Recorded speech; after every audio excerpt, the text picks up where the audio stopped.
She meets him on a Tuesday. By Thursday, he's texting good morning and good night. By Saturday, he's deleted his dating apps.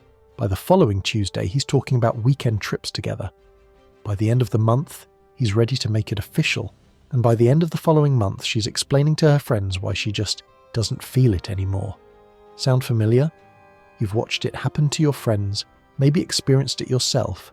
The guy who gives everything too quickly, too easily, too freely. The woman who seemed interested, engaged, even excited, until suddenly she wasn't. The relationship that started like a rocket and crashed like a meteorite. Here's what most men don't understand about female psychology. Women don't value what comes easy.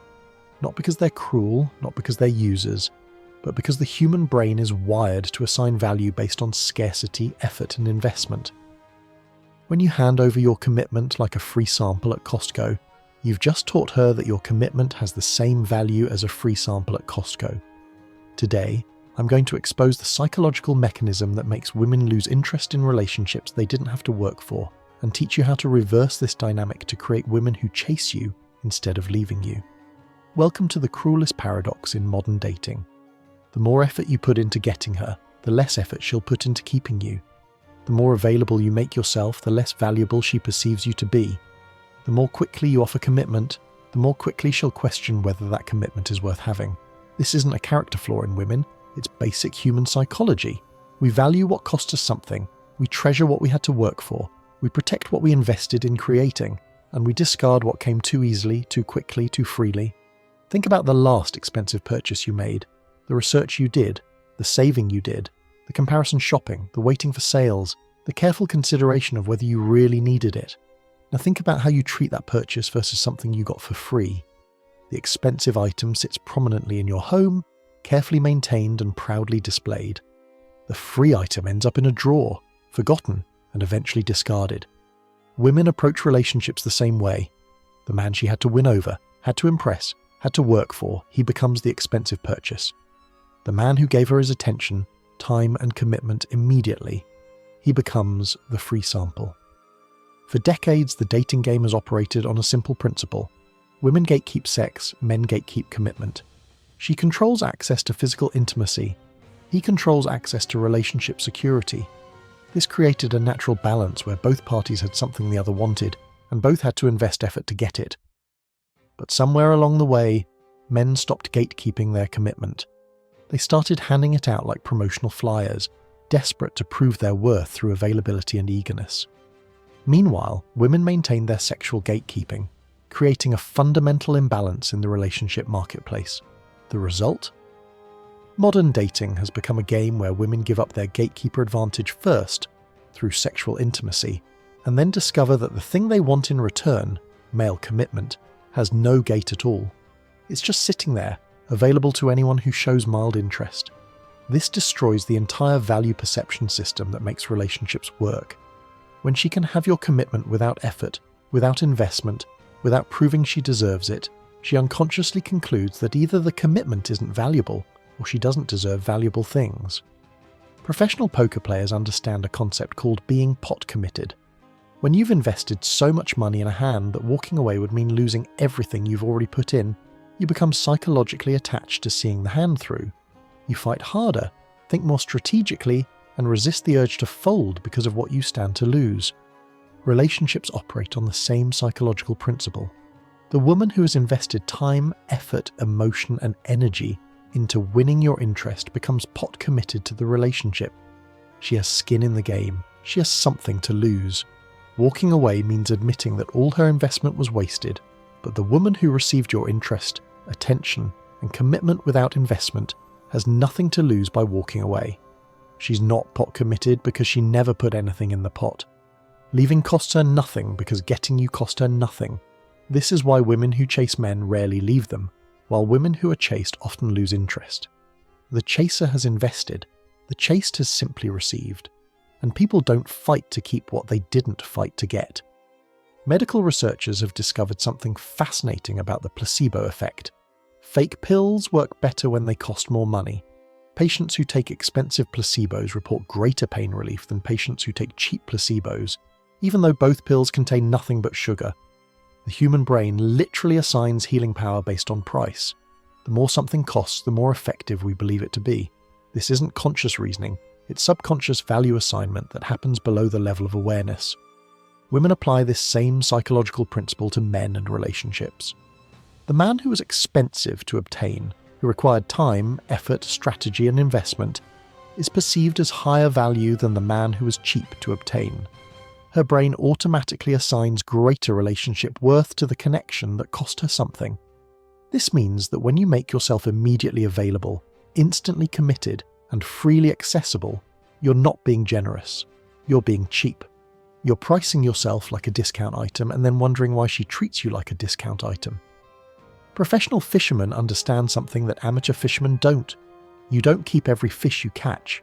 You catch, you evaluate, you decide whether this particular fish is worth keeping or worth releasing back into the water. The fisherman who keeps every fish ends up with a boat full of mediocre catches.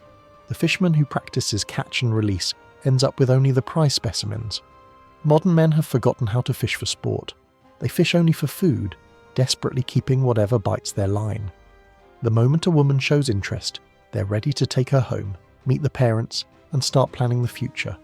They've stopped evaluating whether she's actually worth keeping. The catch and release strategy reverses this dynamic. You become the fisherman who catches women's attention, enjoys the experience but doesn't immediately commit to keeping them.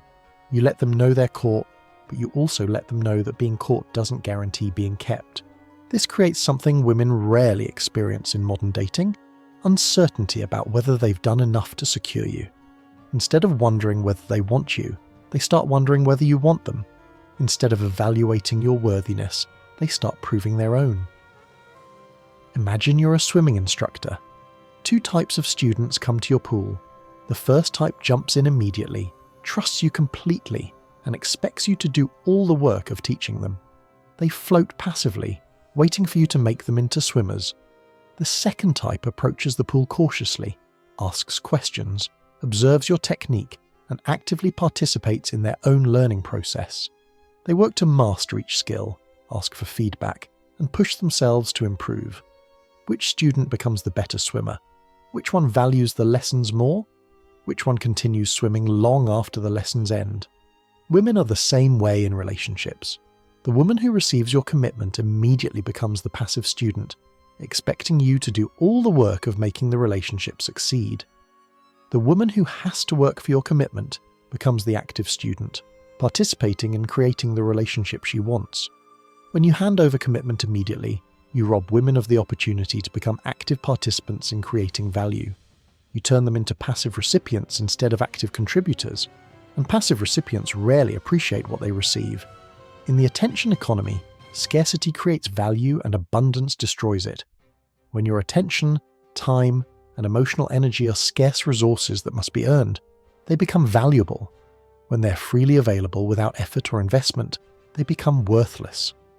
Most men operate from an abundance mindset regarding what they give and a scarcity mindset regarding what they receive.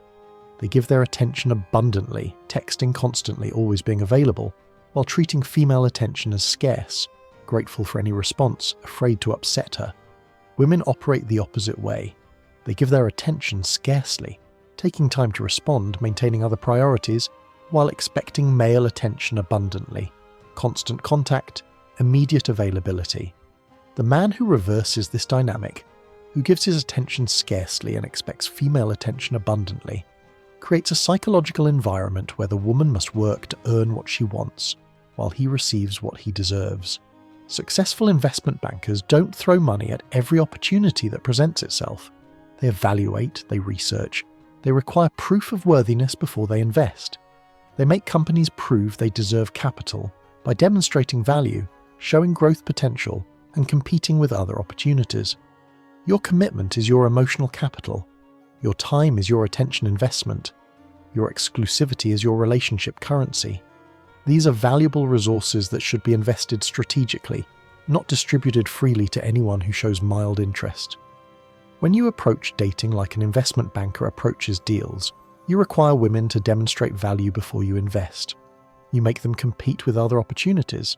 You evaluate their growth potential, their consistency, their ability to contribute to your portfolio of happiness. This isn't coldness, it's wisdom.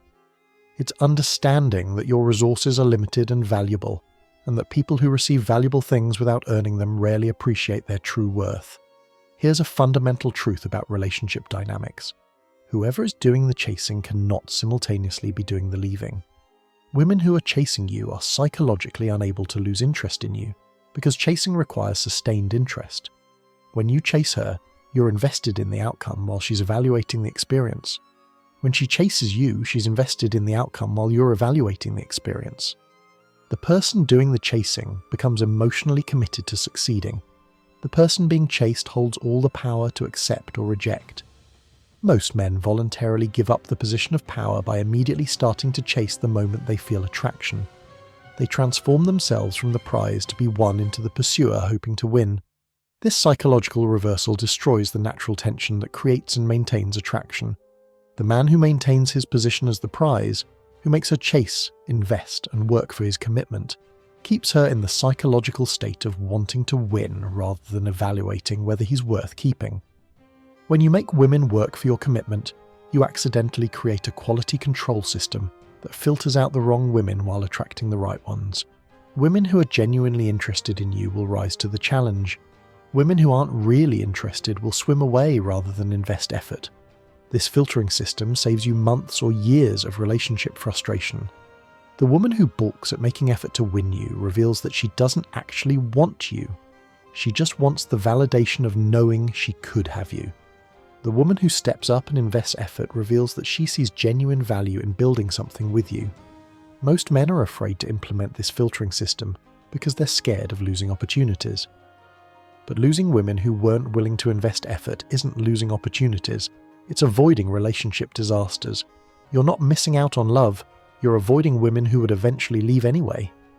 People rarely criticize what they've invested in creating. When women have worked to win your interest, they become psychologically invested in defending their choice. Criticizing you becomes criticizing their own judgment, their own investment, their own effort. But women who received your commitment without effort have no psychological investment to protect. Criticizing you costs them nothing, because choosing you costs them nothing. They can freely pick apart your flaws, question your value, and consider other options because they have nothing to lose by doing so. This is why women who chase men are typically more supportive, more patient, and more willing to work through problems. They're not just dating you, they're defending their investment in you. They're protecting what they work to create. When you immediately offer commitment to every woman who shows interest, you create what economists call opportunity cost problems. You become unavailable to better opportunities because you've committed your resources to the first opportunity that presented itself. Women intuitively understand this dynamic. When they see that you immediately committed to them without exploring other options, they question whether you settled for them because you couldn't do better. They wonder if they're your choice or just your only option. But when they see that you have other options and choose to invest more time and energy in them specifically, they feel chosen rather than settled for. They understand that you're committing your valuable resources to them despite having alternatives, which dramatically increases their perception of their own value in your eyes. Professional fishing tournaments aren't won by the angler who catches the most fish. They're won by the angler who catches the best fish. The winners understand that patience, selectivity, and strategy produce better results than desperation and quantity. Dating operates on the same principle. The man who commits to the first woman who shows interest is fishing for food. The man who evaluates multiple options and chooses based on quality is fishing for sport. Fishing for sport produces better catches and more satisfying experiences. This doesn't mean being cruel or manipulative. It means being selective, strategic, and focused on quality rather than speed. It means understanding that the best relationships are built with women who demonstrated they deserve your commitment, not women who simply received it by showing up. When women have to work for your commitment, they participate in creating the value of the relationship. Their effort, their investment, their pursuit becomes part of the foundation on which the relationship stands. They're not just receiving something valuable, they're helping to create something valuable. This collaborative value creation makes them partners in building the relationship rather than customers receiving a service. Partners fight to protect what they've helped build. Customers simply move on to better service providers when they're not satisfied. Most men position themselves as service providers trying to satisfy demanding customers. They ask, "What can I do to make you happy?" instead of, "What are you willing to invest to build something amazing together?" The first question creates customers. The second creates partners. When you require women to invest effort to earn your commitment, some will choose not to. Some will swim away rather than chase. Some will lose interest rather than increase investment. Men often interpret this as rejection, but it's actually successful filtering. These women weren't rejecting you. They were revealing that they never really wanted you in the first place. They wanted the validation of knowing they could have you without the effort of actually earning you. Their departure saves you from relationships that would have ended badly anyway. The women who stay, who invest, who rise to the challenge, these are the women who actually want to build something with you. These are the relationships worth having. These are the women who will value what you offer because they understand what it costs. Women who have to work for your commitment see themselves differently than women who receive it freely. The woman who earned your interest sees herself as someone worth working for. The woman who received your interest without effort sees herself as someone you settled for. This self-perception difference affects how they treat you in the relationship. Women who see themselves as prizes act like prizes. Women who see themselves as consolation choices act like consolation choices. Your approach to commitment literally shapes how they see themselves and consequently how they treat you. Understanding this psychology is useless without knowing how to implement it. The goal isn't to become cold or manipulative, but to create healthy relationship dynamics where both parties invest and both parties value what they receive. Start by becoming genuinely selective. Develop multiple interests, hobbies, and social connections that make you naturally less available. Don't fake scarcity. Create real scarcity by building a life that doesn't revolve around dating. Practice emotional independence. Enjoy female attention without becoming addicted to it. Be pleased when women show interest without becoming desperate to keep that interest. Maintain your own goals and priorities regardless of who enters or exits your romantic life. Set clear standards for how you want to be treated and maintain those standards consistently. Don't compromise your boundaries because you're afraid of losing someone. Women who can't meet your standards aren't losses, they're successful filtering. The ultimate goal isn't to play games or manipulate women into chasing you. The goal is to create relationship dynamics where the woman you choose has demonstrated through her actions that she genuinely wants to be with you, where she has invested enough of herself that walking away would actually cost her something meaningful. These relationships are built on mutual investment rather than one-sided pursuit. They're sustained by shared value creation rather than constant maintenance from one party. They're satisfying because both people work to create them and both people have reasons to protect them. When you choose someone who has made consistent, repeated effort to choose you, you're not just getting a girlfriend, you're getting a partner who has already proven she values what you offer. You're entering a relationship with someone who demonstrates appreciation through action, not just words. Understanding why women don't value what comes easy isn't about becoming manipulative. It's about recognizing that value perception is psychological, not logical. When you hand over your commitment immediately, you're not being generous. You're accidentally teaching her that your commitment isn't worth working for. The man who makes women invest effort to earn his commitment isn't being difficult. He's being valuable. He's creating the psychological conditions that make women appreciate what they receive because they understand what it costs. Don't rob women of the opportunity to invest in you. Don't join them at the bottom of the sea when you could make them swim up to your level. Give them the chance to demonstrate that they deserve your commitment, and choose the ones who take that chance seriously. If this analysis of female psychology has opened your eyes to why your relationships haven't been working, subscribe to this channel for more insights into the hidden dynamics that govern attraction and commitment. Hit that notification bell because understanding these patterns could transform your entire approach to dating and relationships. The women worth having are the women willing to work for what they want. Make sure you're worth working for, then make sure they do the work. That's where lasting relationships begin.